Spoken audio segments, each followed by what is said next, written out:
Today we're going to have some fun with this cheap Android head unit and have a go at putting it into this Toyota 86. G'day folks, my name is Brendan and today we're going to have a bit of fun with this Toyota 86 and an Android head unit. But before we get to work on putting this thing in the car, let's have a quick squiz at what came with it and what's in the box. So this is the ATOTO A6, it's about 400 Aussie dollars. Sort of your Chinese brand Android head unit, pretty common nowadays, it's been around for a while. This particular unit's a year or two old, it's been around in the market for a little while. Best thing about this box is that they use the Internet Explorer logo for a few of their sort of website links, it's kind of funny. Anyhow, so first thing in the box is a bunch of cables. So we've got clearly some USB extensions, some antennas, your power adapters to sort of your standard plugs, GPS antenna, and microphone for a bezel, some paperwork, and screen protectors. That's kind of a good idea. It's your standard double DIN size, but it was fairly well packaged with plenty of foam. And what we get is a very, I guess you would say, plain bezel. It's very sleek, it's quite stealthy, no buttons. There are some, I guess, touch sensitive buttons down the side here, but it's generally pretty subtle, and that's kind of good. In most cases you'd want a radio or a head unit that blends into your dashboard, so I think that's a good choice from them. On the back, plenty of connectors, RCA connectors, your Wi-Fi connector and GPS antenna connectors, USB ports as an antenna for your radio, and also fuse connectors and things, so it's all there, it all looks pretty straightforward. Let's boot it up and see how she runs. Alright, let's plug this guy in and see how long his boot time is.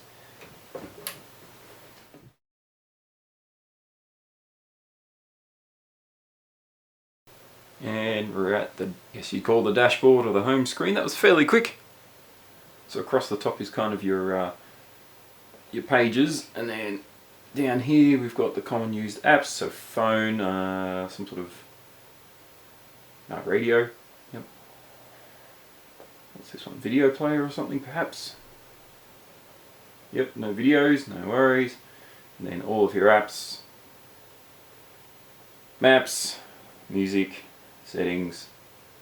So it is a slightly older version, Android 6, fair enough. It's also got Talk already installed, your interface to your car, which is a pretty common thing. You've got an aux input player, you've got DVR, so presumably you could record from a dash cam.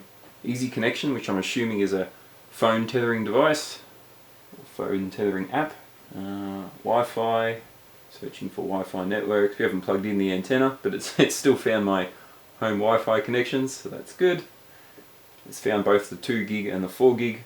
Now interestingly, along the bottom here we've also got some buttons. So there's a back button, the home button, a sort of menu or screen switcher, a button to bring down the top menu, the clock obviously, and interestingly a sort of radio equalizer, audio equalizer thing, so we can change between flat, pop, rock, etc. Which is kind of cool.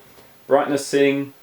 I assume that if there is an input for your lights into the back of this thing, so I'm assuming that it will actually read that and detect if you've got your lights on to dim the screen. And then there's a volume mute, so you can tap the end here to mute. Your volume buttons here as well. If you tap that, it brings up this, and then we can actually slide that completely to wherever we want. Obviously we can also slide down from the top. We've got all our typical options up here, and I think actually where is the Play Store? There it is. So yes, we can download pretty much any app from the Play Store. There's a YouTube app. You could tether your phone to this to give it internet connection, and you'd be able to wirelessly play YouTube videos while you drive if you wanted to. The one thing I do notice is the bezel's got a bit of a gap between it and the screens. It's a little bit off-putting sitting from the side. I think if you're in the car looking directly at it, it's probably not too bad, but definitely something to keep in mind. I think it's time we get this fella on the car so we can really test it. So this is an everyday Toyota 86, pretty much standard inside, including the kind of boring head unit. Thankfully they're pretty easy to replace, and the new one comes with a bit of an adapter harness, which is great. However, we've got to get to work on pulling this old fella out before we can put the new one in. Head unit extraction first must begin by removing the dashboard trim surrounding the head unit, and then there are 4 10mm bolts holding the OEM Toyota head unit into the dashboard. We remove those and then the head unit can simply slide out. And then with the head unit free, we simply disconnect all the wiring from the back of the unit and it comes away quite easily. With the 2 units side by side, it's fairly obvious that they're almost exactly the same size, which is really good for us. You can see here back to back that they're literally exactly the same width, which again is awesome. However, the front bezel on the Toyota is wider than the standard double DIN size. The Toyota unit has just a slightly wider faceplate and it's a non-standard size, but we've got a way to fix that, which we'll come to in a little bit later. For now, we need to remove the side mounting brackets from the standard Toyota unit, and thankfully they perfectly screw straight on to our new ATOTO Android head unit, so it's a simple swap over. Back in the car, and we can proceed with all the wiring. Thankfully, our head unit did come with a standard style input wiring loom. However, we did source an adapter harness to match that style from our local auto parts store, so you may want to do something similar. Every car is different and every head unit is different. You're just going to have to see what your car comes with and what your head unit needs. We got lucky and the adapter harness that we bought perfectly fit our head unit.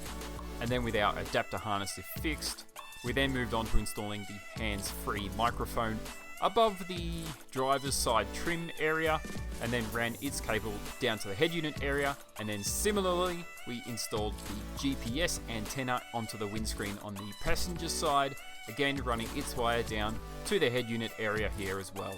We've also got the Wi-Fi antenna sitting behind here. We're not going to bother with mounting that, it'll just live behind the dash.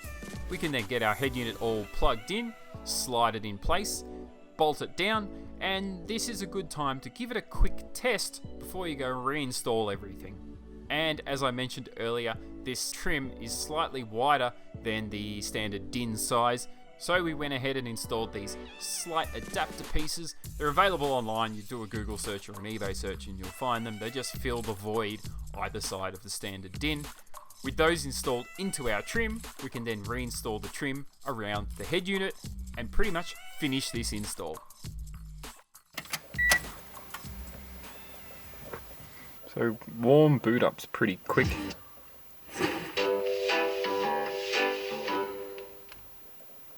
You would never do an incomplete job. You might need to change the radio volume. Like, I'll get dicked by the YouTube Nazis who'll say I stole someone else's music. Yeah, okay, let's Mute. yeah, I like this thing. Yeah, the quick equalizer thing's kinda handy. We got them Google Maps. Can we find an address? Phillip Island Raceway.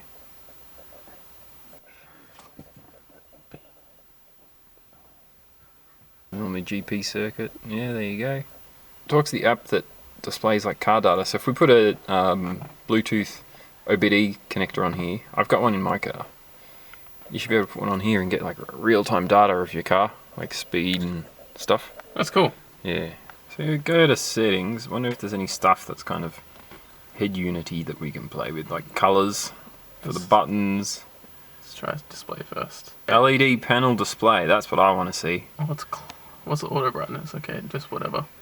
Panel display. So we can make that match your car, which is cool. I mean, your car is red anyway, so probably the red's probably the red kind of blends in. Okay, default settings. What's that? You can program steering wheel buttons, but We don't have any. don't have any on this We car. don't have a GTS. Let's turn back. Reverse mute switch. That's cool. So if you put it in reverse, it would mute the music. I'd like that, but We don't have a rear don't have camera in this case. Let's just turn it off just in case. Rear camera guideline. That would be cool if we had it. Yeah. And I think that's all we got for That's options. it. Oh yeah, fairly straightforward. Sounds. So you got touch sound. That's There what I you go. wanted. Well, you Oh, can get, so you these can are get all pretty the settings. serious. Yeah. And you could change all these as well if you wanted, I guess. Listening position sounds cool. So you could sort of adjust your fader, basically your front. Oh, we can move it to wherever we... Yeah. YouTube? Yeah, BEAVISMotorsport.com.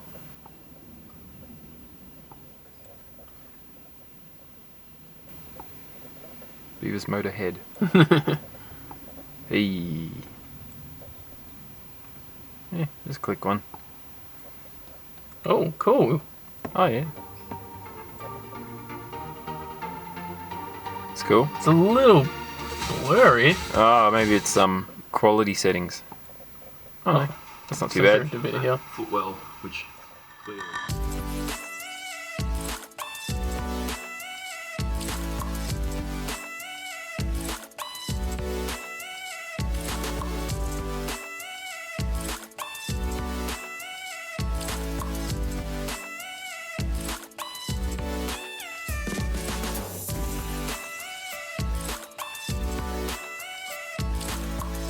Well, there you go, folks. It's in and installed, and it's been running really well.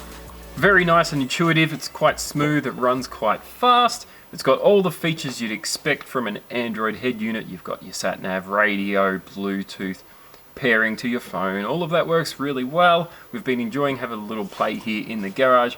It's going to take us some time to get used to it, but so far, so good. If you're interested in something like an Android head unit, can definitely recommend this ATOTO unit. They're about $400 off your usual internet websites, eBay and that sort of thing. So do a Google search, you'll find it out there.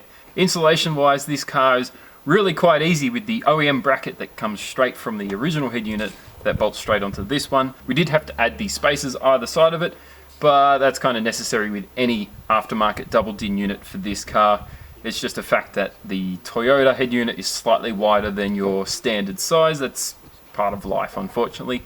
As always, thank you very much for watching. I hope this helps you out in your potential quest for an Android head unit in your car. Thanks very much. We'll see you next time. Bye.